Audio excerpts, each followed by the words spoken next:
Behind me, right here, this is the entrance to Florida State University in Tallahassee, Florida. I'm gonna attempt to start a new series on this channel, and that's gonna depend upon how well or not well this video does. Today, we're gonna talk about a different topic we normally don't talk about. And the reason for this video is because there's an anniversary upon us. On this day, 41 years ago, February 15th, it's the anniversary of the day that serial killer Ted Bundy was caught. Today, we're in Tallahassee, Florida. We're gonna talk about Ted Bundy and the murders committed here on the campus of Florida State University, as well as some other ones.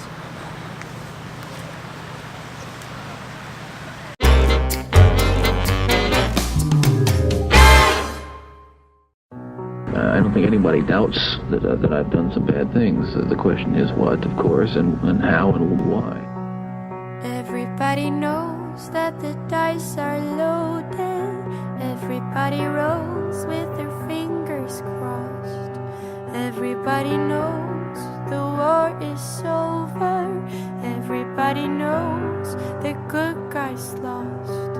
Everybody knows the fight was fixed. The poor stay poor, the rich get rich. That's how it goes. Everybody knows. As I said before the intro, today we're going to look at a series of crimes committed mainly in a specific area.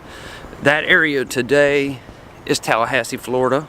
Although Ted Bundy committed crimes across the United States, we're going to mainly focus on the locations where he committed those crimes here in Tallahassee. He was born in Burlington, Vermont in 1946, but his association with Florida would be how he was remembered for the rest of history. Ted Bundy was an American serial killer, rapist, necrophiliac, kidnapper, burglar, you could probably add several more titles to it, who terrorized the United States for a few years around 1978. Ted Bundy was considered, and it still is, the most charismatic serial killer of all time. He would normally meet his victims out in public, where he would then approach them faking an injury or a disability somehow. There were just a few occasions where he actually broke into their homes and attacked them while they were asleep. Now, for the topic of today's video, which is here in Tallahassee, Florida, that is the case. He broke into the home while the victims were asleep and attacked them. Most of his murders and sexual assaults were all committed in the northwest part of the United States. He was arrested a few times. He was arrested in Utah for aggravated kidnapping, and when that arrest took place, he was already a person of interest in a few murders in multiple different states. He was in jail in Utah for the aggravated kidnapping when the state of Colorado officially charged him with 2 murder charges. Have you ever physically harmed anyone? Ever physically harmed anyone? No. No. I've matured in the past year. Believe me, I've grown in the past year, and I've learned a lot of things about myself in the past year. My only misgivings is that I might never be in a position to apply it. He organized a very dramatic escape. After he escaped, he left the Northwest. He went from Utah to Chicago and then took a train over to Ann Arbor, Michigan. In Ann Arbor, he stole a car, drove it from Michigan all the way down to Atlanta. Then he boarded a bus which stopped in Tallahassee, Florida. On January the 8th of 1978, Ted Bundy arrived in Tallahassee, Florida, which is actually where I am at right now. And he rented a room in a boarding house, which was actually located right here. Now it's since been bulldozed and turned into a parking lot because of its association with Ted Bundy. Right here is where that house would have been. A few years back, it caught on fire, and they decided to go ahead and bulldoze it at that point, just as I said, because of its association with Ted Bundy. In 1978, that boarding house was known as the Oaks, and Bundy thought then if he stopped his criminal activity and laid low, he did not arouse any police suspicion, he could get a job here in Tallahassee. He was a long ways away from where he committed his previous crimes. He thought he could lay low, get a job, and virtually go unnoticed living right back there. But that didn't last long. It was exactly 1 week after arriving here in Tallahassee, he entered through a rear door that had a broken lock on it, where he attacked 4 people: Margaret Brown, Lisa Levy, Kathy Kleiner, and Karen Chandler. 2 of them, unfortunately, Margaret Brown and Lisa Levy, he killed in the act. This is the Chi Omega house. This was the original house right here, and there's a famous picture of a girl looking out the window right above the entrance door there. This happened on the bottom floor of the building, and at the time you could park right in front of it. Well, while he was attacking the last victim, Karen Chandler, the lights of a car lit up her room. It was another girl being brought home. That forced Ted Bundy to stop what he was doing and leave the sorority house, walking right out of the front door. After abruptly leaving the sorority house because the other students showed up, Bundy made his way 8 blocks from that sorority house to a single house that was converted into 2 separate apartments with a shared living area that was on this lot right here behind us. It also, like Bundy's house, has been tore down.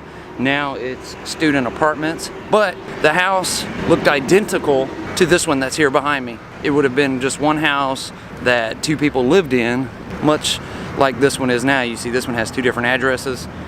Same way. It looked exactly like this one, except it was on that side of the street.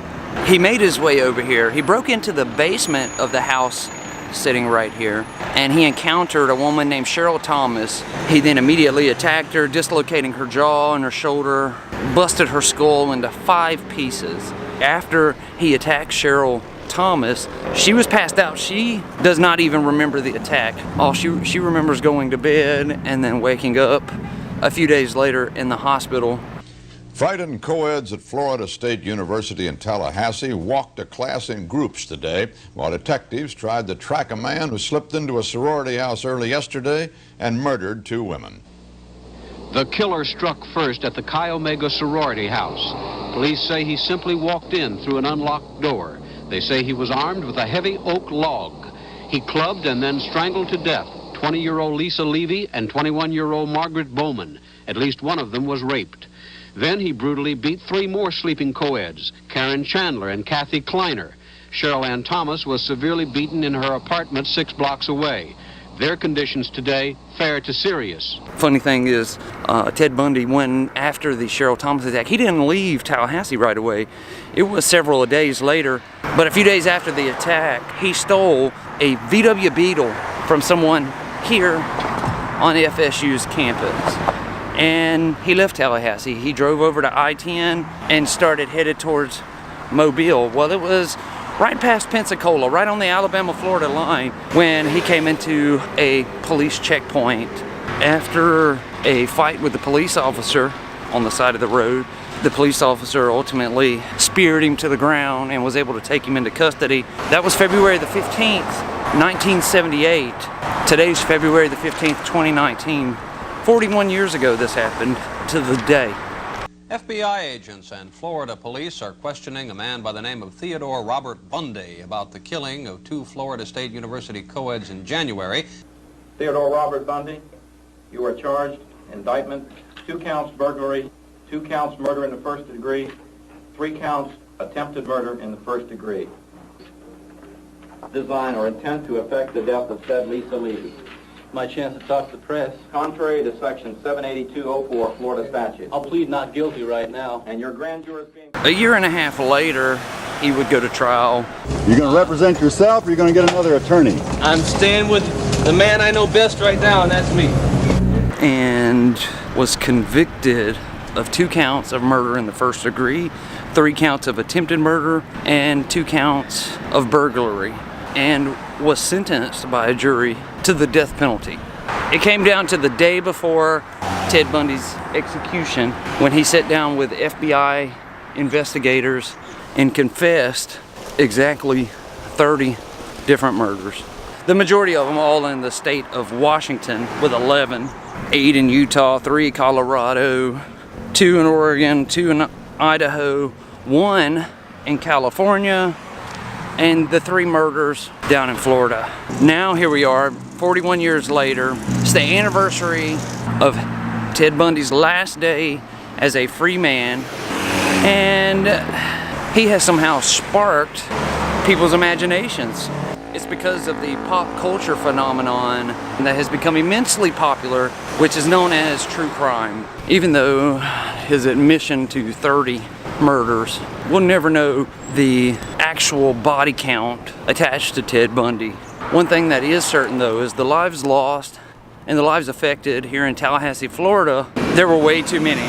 And those lives will never be forgotten.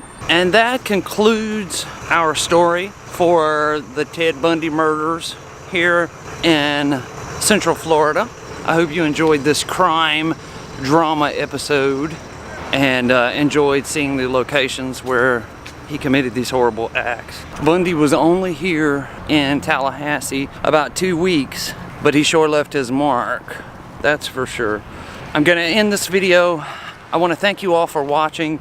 I'll see you again tomorrow. A few days time from now, we will look at the stats to this video and see how well it's done. And I'll let you guys know my decision, but I need to see how this video does first.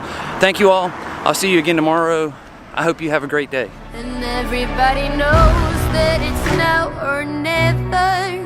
Everybody knows that it's me or you. And everybody knows that you live forever when you've done a line or two. Everybody knows the deal is rotten. Old Black Joe's still picking cotton for your ribbons and bows. And everybody knows. And everybody knows that the plague is coming. Everybody knows that it's moving fast. Everybody knows that the naked man and woman are just a shining artifact of the past. Everybody knows the scene is dead, but there's gonna be a meter on your bed that will disclose what everybody knows.